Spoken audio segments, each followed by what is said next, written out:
Hello everyone, Spring Fredbear here, and today I'm going to discuss an interesting theory I came up with a couple days ago, that the FNAF novel ending and the FNAF 3 ending could be the same thing happening.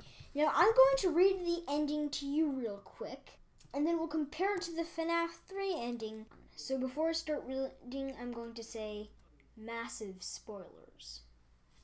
The bricks broke and fell in pieces across the floor, dust filling the room in rusty clouds. A figure stepped through the hole wielding a massive sledgehammer.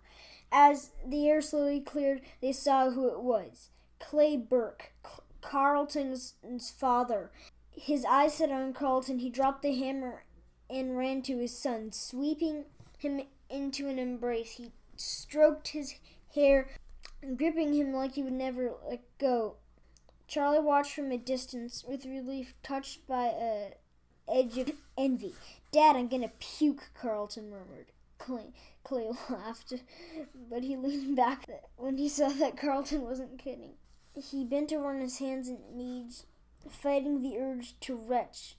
Clay's face took on alarm. Clay straightened. I'm good," Carlton said. Clay was not listening anymore. He was looking all around the room at the animals.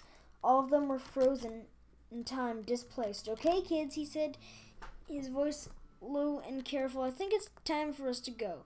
He started toward the exit. They glanced at each other. The whispers were gone.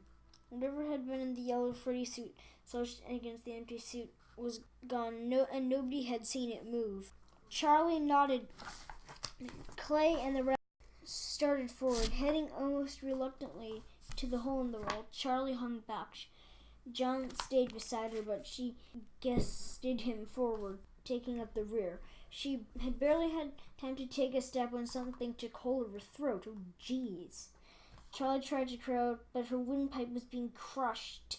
She whipped around as if she weighed nothing, and she found herself face to face with the yellow rabbit. Dave's eyes, aka the Purple Man, were shining through triumph, and he had his hands around her neck, squeezing her so tightly that she could scarcely breathe. He held her so close it was almost an embrace. She could smell the costume stained fur and years of putrid sweat, blood, and cruelty. "Yuck!" He spoke, still staring at Charlie. "You are saying?" "Absolutely not. You're staying," Dave said. "Absolutely not," Clay said, taking on the group's authority. Dave dug his fingers deeper into Charlie's neck. Charlie made a strangled sound. "I will kill this one right here while you watch, unless you do as I say," he said, his voice almost pleasant.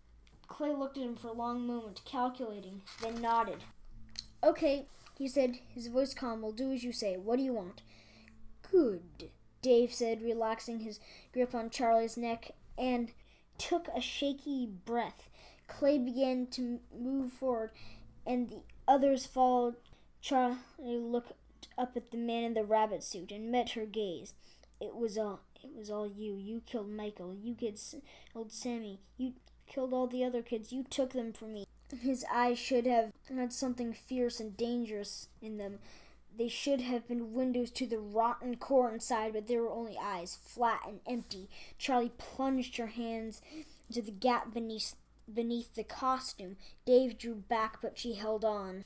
"If you want to be one of them, then be one of them," she shouted. She tripped the spring locks. Dave's eyes widened, and he screamed. Charlie jerked her hands free, barely avoiding the locks as they snapped open and plunged into his neck.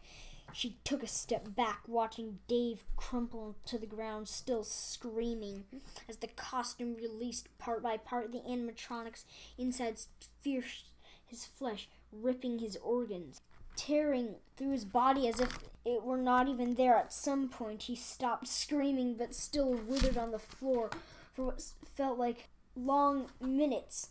Charlie stared, still breathing as if she had been running from the floor. John was the first to move. He came beside her, startling down. She waved him off before she could touch her. Jessica gasped, and they all looked up. The animatronics were moving. The group drew back, huddling together, but none of them took hold of the broken body on the floor. And the animatronics took hold of the broken body on the floor and began to drag it toward the hall, to Pirate's Cove. As they disappeared down the hallway, Charlie noticed that the yellow Freddy suit was gone, aka Golden Freddy.